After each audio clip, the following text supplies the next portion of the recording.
I share lots of things. So here we go. So this is a class called Create Resumes for Volunteering or Jobs. And so our objective today, what is new about resumes? How to create a successful resume, that's critical. A resume is an outline of all your related skills, your transferable skills, your education, your experience, which includes all classes, including classes you're taking here, any classes you've taken, your community experience, what you've been doing over the pandemic. That's what's critical about updating your resume, that you include all your experience. It's also critical that your resume matches the employer's description, whether it's a volunteer position or a job. You have to have your resume prove to the employer, you know what their position is, you know who they are. And the key is that it's going to help you prepare for their interview questions. Because when you have your when you take the time to match your resume to the job, then it's much easier to be prepared for the resume and, excuse me, the interview questions. So we've done that, find out where you are. So the employer question, let me tell you about myself. I have spent 30 years as a career consultant, starting after graduate school. I have a master's degree in counseling and a focus on career education. I spent 9 years at the Boeing company as a training specialist and also a career consultant. So I worked with employees who were given 60 days notice and had to figure out what to do with their lives. These were usually people in midlife. A lot of them have never had a resume before. And so I did that for 9 years. When they weren't laying people off, then I would help people transition within the company. Then I've worked at 4 universities. I've worked with people from all occupations, from all over the world. And previous to that, I was in banking for 8 years. I was in retail for 8 years. And I also started my life as an elementary teacher. So I'm telling you this because so you understand, I know what it's like to go from different occupations, different industries, how to look for jobs, how to apply for jobs, how to interview. So I want you to know I'm not just coming from doing this as a career, I'm coming from actually doing this in real life. So the employer question, how can you be valuable to me? And that's what they're looking for when they scan through that resume in 10 seconds to 30 seconds to see if you truly understand what their position is. And that's our job as applicants to make sure we're getting that focus for them in the top paragraph, which again, I'm going to show you 4 examples plus mine. So your value is your strengths, your skills, your education, your maturity, your wisdom, who you are right now in your life, even your GetSetUp training, any recent education, your computer skills. Most of us have had experience in customer service, whether it's with external customers, internal customers, all your life experiences. So for example, sometimes your life experiences may apply to jobs. Sometimes it's your hobbies, your interests for volunteering. I've also worked for an airline. So one of my life interests is travel. So it was very easy to tell American Airlines I wanted to travel because I was born and raised in Seattle, surrounded by family members working for Boeing. So I love airplanes. I love traveling and flying. So I did get hired by American Airlines. And then with your hobbies. So also, if you say you really love sports or you really love music and you're looking for a place to volunteer or even to work, that's a way you sell not only what your skills and strengths are, but what your interests are. Because when you're interviewing, you're sharing your passion and enthusiasm for something to do with their company or their organization. So questions to answer about what you're looking for, the type of position, your transferable skills I've mentioned, but they're looking for leadership, whether you actually were in management, you actually were a team lead, you actually supervised other employees or trained them. For example, for volunteering, if you've worked in whatever volunteering you've done, looking at those skills that you've gained. And the main thing is what you're also focusing on. They're looking to know your self-awareness, that you understand your qualities and your character. People have a hard time talking about that. So the key is, how would a best friend describe you, and or how would you describe a best friend? Because typically our friends are a lot like us. Next, there we go. So the key to creating your resume is the focus on the job description, which I'm going to show you in a few minutes. So their employer's job description, the skills and the type of qualities they're looking for are at the top of their job description. You're looking for their keywords, which are their skill words and their qualifications. So you're going to use those keywords in your resume. That is not plagiarism. That's just using their particular wording, which really helps. So, okay. So I'm going to stop sharing for a minute here. Hold on. And I'm going to go to, one second.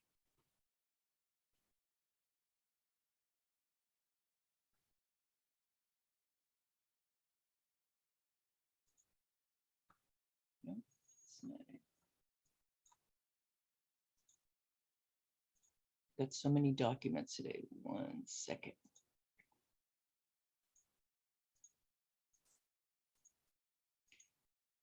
Okay, here we go. And there we go. Get my computer cooperate. Okay, so here's a job description for a volunteer position. Then I'm going to show you how I would respond to this in a summary. They're looking for volunteers who are 55 and older. They're looking for people to work with students one-to-one or in small groups online. So this is a remote position. Provide encouragement, guidance, emotional support to economically disadvantaged students with exceptional needs. They want you to create support structure and mentor students that are struggling in school. So here's what they also want. You have to be 55. This isn't what they're saying is that not a family friendly. This is a one-to-one type of position. So those are the key things they're looking for. So my response to that one, let me go back here.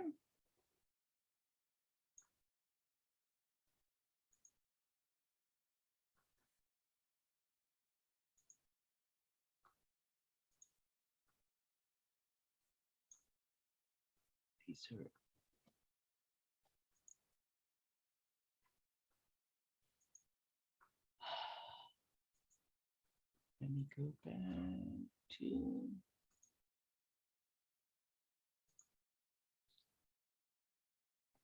was having trouble with, there we go.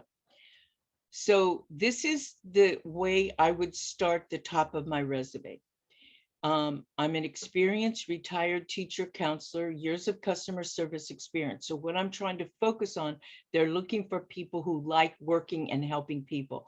I enjoy talking and listening to people, learning about their lives and interests, enjoy meeting new people, having conversations, excellent listening skills, dependable. So what I want you to hear and see is that I'm focusing on what my skills, my qualities are, my qualifications, how I've been living my life, and the types of careers I've had. So the fact I'm a retired teacher and counselor, that would actually cover right away that I know how to work with students, and that I'm emphasizing the skills that I think are the most important for working with students. I have excellent computer skills. I've been doing Zoom for a long time. I'm on Microsoft over 20 years. And then the other thing you can cover, just to tell them more about who you are as a person, especially for a volunteer position, is that you talk about your hobbies and things that maybe have something to do with the organization. So let's go on to the next one. So the other thing you want to focus on, which I'm going to show you in the resumes, is using active verbs. So let's go ahead and start with showing you the resumes. Okay, so this is the first one. Let me get this out of the way. Okay, you can see all the resumes I'm going to show you, the structure is the same and what I recommend to you. Your name, if you have any type of certifications, which is what this person has, they have a certificate of a certified associate in project management. That's what the CAPM. I have a master's degree, so I would put that after my name, which I'll show you on mine. Then you have, if you have a LinkedIn profile and if you're applying for work, I highly recommend that you have a LinkedIn profile, which is going to be right there. So they can immediately, you give them the link, they can immediately jump to your LinkedIn profile. You don't need your address because you're going to have to fill out an application and you're going to have your address there. So for a resume, I think just for security reasons, I just put the city, the state, zip code, your email and cell phone. They're most likely going to contact you by email or by phone. So the first thing you can see in the middle of this resume is the job title. That's what you need right there, is whatever the employer's job title is right in the middle there. So every job position you're applying for, you put their job title. That's so when they're going through the stacks of resumes, there's no doubt which job they're considering you for. Then you're going to start with, this is highly motivated, tech savvy. So what they're giving are adjectives and descriptions about this person's qualities and qualifications. Then quantifying how many years of experience. They're used to working in fast-paced environments. Extensive, this is why you need adjectives, extensive experience, and what that, and so they're using words from the job description to make this first paragraph. Exceptional analytical ability, talent for managing. So again, this person is really demonstrating they understand who they are, their self-awareness, and they can describe it to the employer in 3 lines. Then this is what's also, you're going to see 4 totally different resumes. So this is one where you take the skills the employer's looking for, bulleted, so you can see how easily they jump out that this is what I have. This is very unusual. This is a quote from the CEO that the person's put in their resume. I'd never seen that before. So they're giving, this person who's created the resume is talking about a quote from their CEO, which is different. So then going next, professional experience. The only thing I bold on a resume is actual job title. You don't have to bold the company, but you definitely want to include where it's located. If you've been working online, as I have for GetSetUp for 1.5 years, then I put online, or I could put where the corporate office is. And then talking about what you do and how long you've been with that company. So if you're still with the company, it's the starting date till present. Then if you've changed jobs while you've been working there, then you would, through the different job titles, you would put in what times you were in those different positions. So I was with the Bank of Hawaii for 6 years, and they moved me into different jobs about every year. So therefore I would put, and it's always reverse chronological. So the last job, I was a marketing representative. I would put the period of time that I did that, describe what I did. But at the top, it would be, I was at the Bank of Hawaii from the day I started to the day I left there. And then through the resume, give the job titles, what I did in those positions, and the period of time I was in those positions. Then this person goes on to talk about what they did in these, and they should really have it on one. Is this what you're putting on your LinkedIn profile as well? Yes, absolutely. Okay. Everything. Okay, yep, it's got to be complete. And let me explain why. I wasn't looking for a job, and a company in St. Louis, Missouri, who I'd never heard of, reached out to me through LinkedIn because they were looking for career consultants in Seattle to work with Amazon spouses. So they just sent me an email through LinkedIn and said, we're looking for people. Are you interested in talking to us? So that was Monday.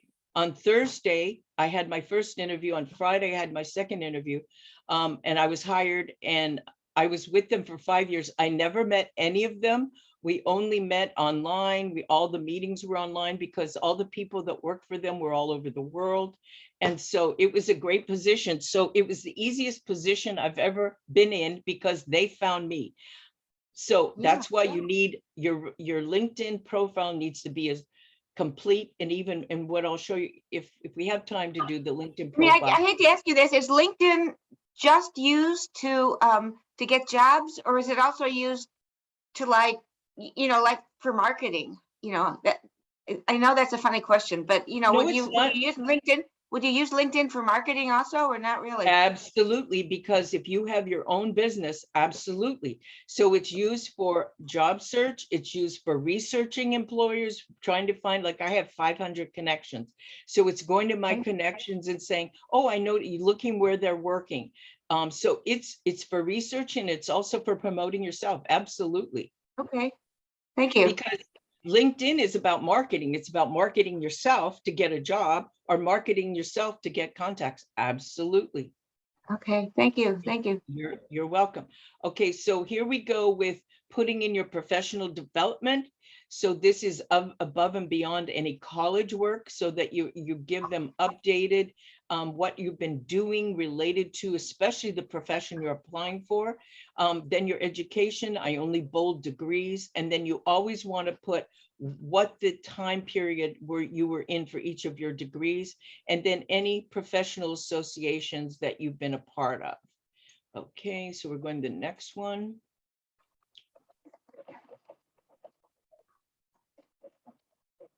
This one.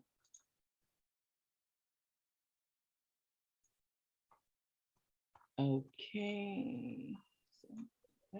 Hold on. Can someone put it in mute, please? Okay, so here's the next one. You can see this doesn't have the job title in the middle like the last one did.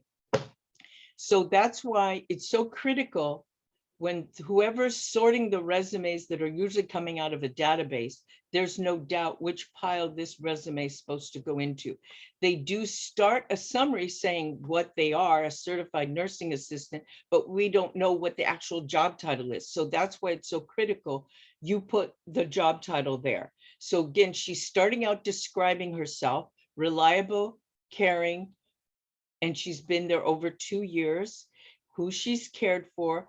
And then she goes into a lot of detail about the type of work she's done, should be reflecting what's in the job description. Then again, if any profession requires licenses and certification, you definitely want them at the top of the resume. And what she's missing are the dates she got them. Because if she doesn't state that the date that it's how recent she's gotten it, or when it expires, that's what you want to make sure that you get in there. So make sure you put those dates in there. It's critical. Then she's now going into qualifications, and again in a bulleted format. So the way you list your qualifications should be exactly the way the job description is listed, that you're responding the way they're looking for them. Then she goes into accomplishments. So you can see this is very different from the last one where he went by job. She's going by accomplishments, care support, organization skills. So what she's doing is taking the job description and breaking it down and describing what she's done in those positions. Then she lists who she's worked for. One of the things you should do is always capitalize. That's why I marked it in yellow. Always capitalize the whole job title. Then she's got from when to when she worked in what city. Then she put her assistant, make sure you bold what you did and what school you went to. You should always put when you started and when you finished. And then the other thing, especially for something like this, a good idea would be to put like how many hours of training that was for. Okay, next.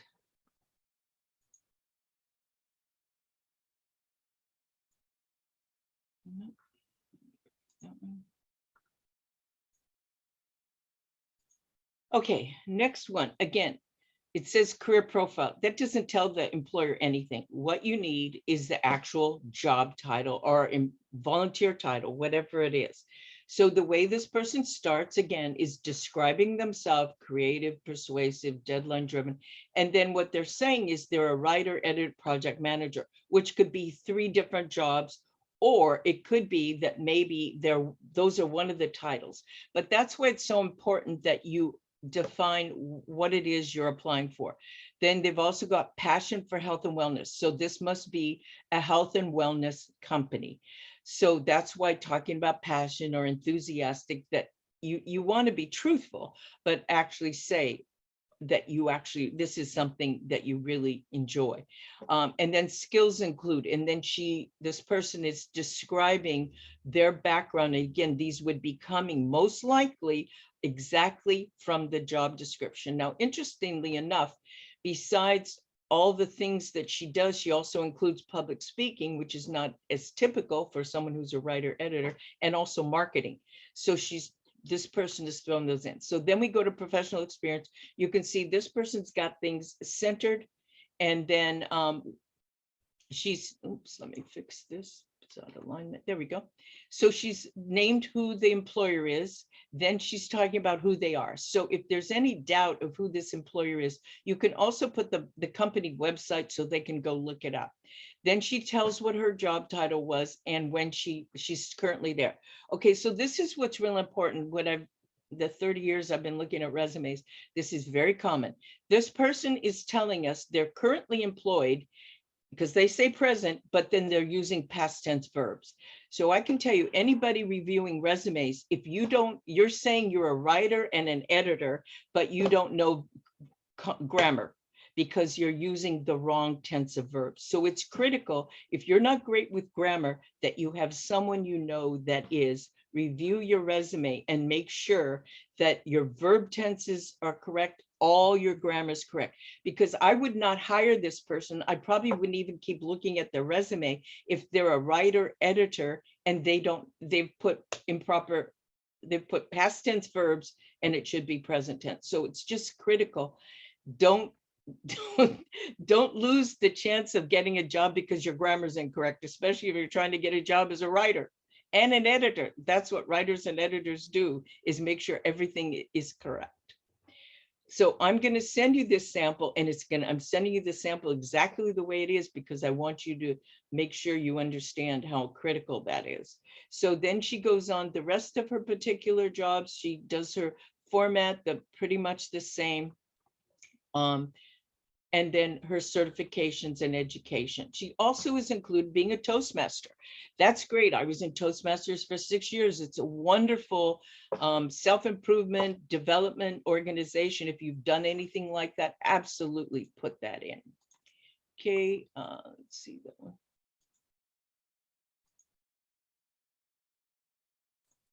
Okay, should have one more here. Nope.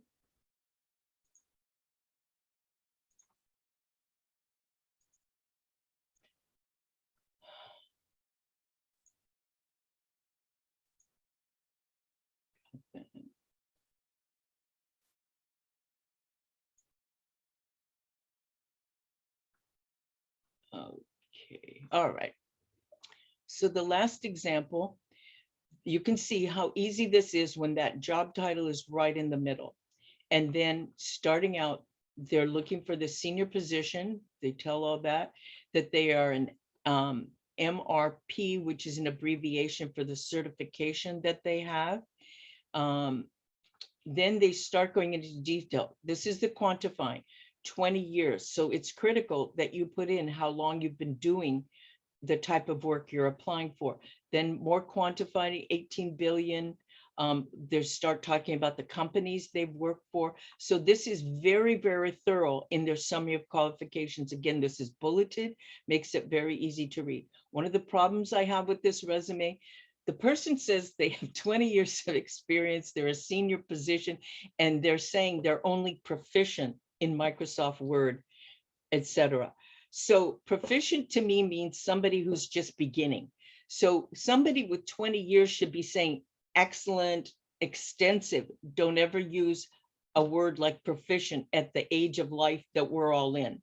That would be if you just started learning something. So again, we have the same problem with verb tense. This person, here they are, a senior level person, 20 years of experience. They're telling us they're with their company and they're using manage, past tense verbs. So it stands out to anybody going through resumes. They're going, doesn't this person understand correct English grammar? They're gonna maybe not even call you this person because they don't I mean, if you're representing a company, you have to understand correct grammar. So you can see the format, education certification. And then also, this is a way to put in your community activities. Instead of calling it volunteering, which I don't think gives it as much credibility as calling it community activities. So whoever you volunteered for, you list community activities just like if it were a job. You weren't paid, but you still did the work. So what the name of it was, where it was located, and what you did. My experience, sometimes, unfortunately, nonprofits don't give job titles. Well, talk about what you did as a volunteer, even if they didn't give you a title. And then you could put volunteer. And then when you were there. For example, I've been on my condominium board of directors, and then what you did, maybe give more detail about that position if it applies to that. Okay. So I'm gonna show you my resume. So this is my summary of qualifications, how long, it's actually 30 years. And then this is going into detail. So primarily, I've been a teacher for 50 years, but I've been a career consultant for 30 years. So this is for positions, and it goes into breaking down what I've done in that position, also as a program coordinator. And then I give, since being a bank manager was 30 years ago, that goes down towards the bottom. I include just an overview of my education and my computer experience, definitely with Zoom. Then where I am now, what I work with GetSetUp, also what I do for them in the position in creating classes, and then also my previous positions. So every resume at our age should be 2 pages, because otherwise they're going to wonder where the rest of your life is. So for positions that are older than 20 years, I just have them summarized here as other experience, just so they know the types of employers that I've worked for, the industries and the employers, and then my training. Besides my college education, these are things that I've done on my own for the most part, my college education, and then any associations that I've been a part of, my professional associations, etc. So stop and go back. I'm going to stop sharing. Okay. Okay, Susan, proficient means competent or skilled. You know, I can't tell you the exact definition, but that I don't know that it means competent or skilled. I'd look it up if you have a question. Proficient to me means like it's something you're just learning or you don't know well.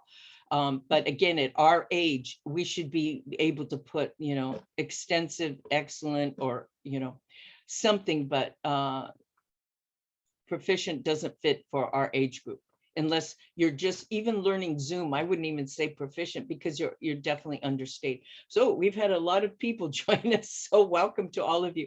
So what questions do you have? Any questions before? I've got more slides to show you, but I've shown you the resume samples. So feel free to unmute. I'd love to have you turn your cameras on to see you, and let me know what questions you have. With education, oh, sorry. Go Well, you ahead. can go first. I'll go second. Go ahead. Go ahead. Go ahead, Monique. Okay. With education, would you include any honor society associations? Yeah, so that would go under associations. Your education. Okay. So you lift your education, and then I would put associations separately, unless there's a reason why you want to tie it to that particular education, if you want to just add it in there. How many associations do you have? 4. Okay, are they honor societies? Okay, so you can decide, you can put it, how many colleges did you attend? 3.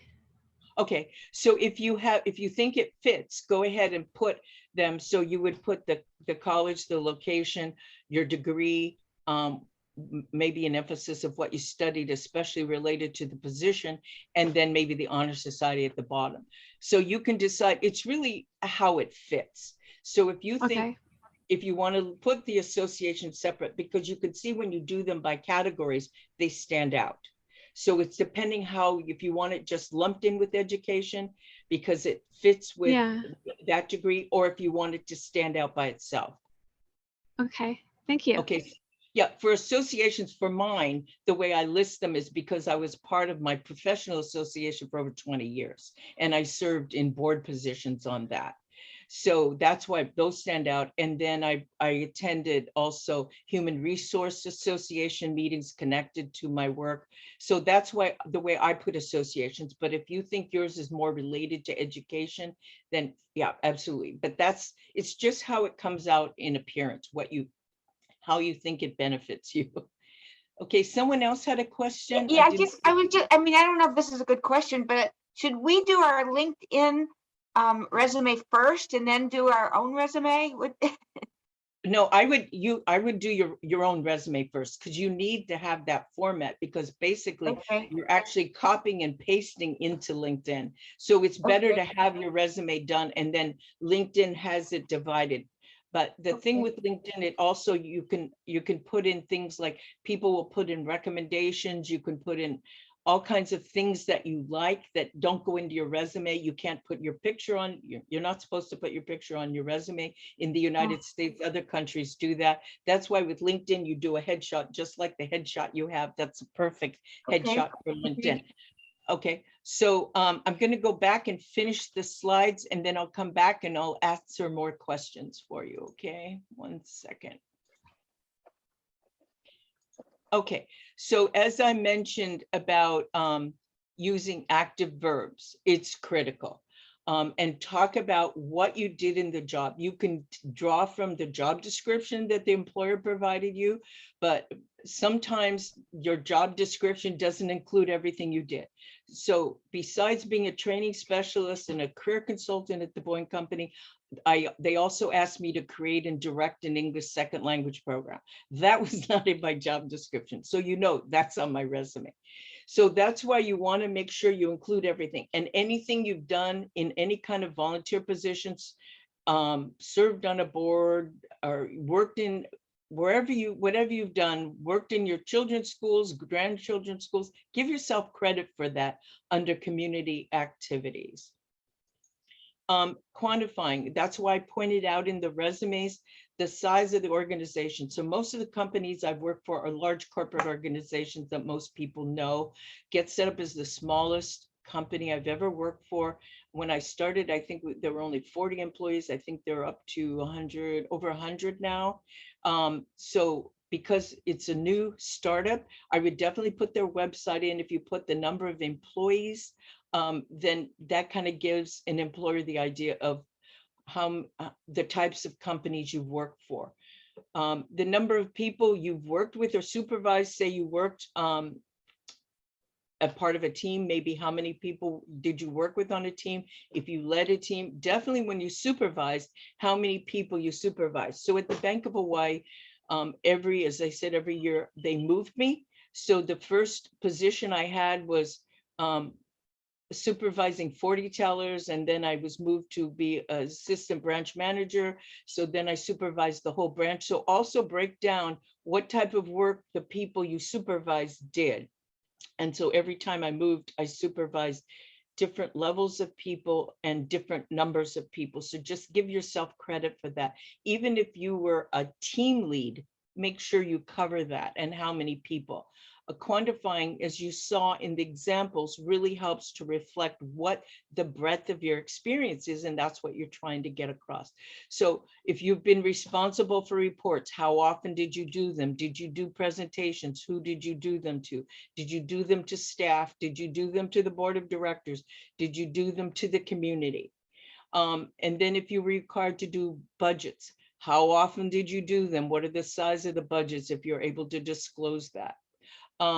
If you work for nonprofits, if you volunteer or work for nonprofits, but especially as a volunteer, or if you worked, I should say, for nonprofits. So I worked for United Way for 3 years in the 90s.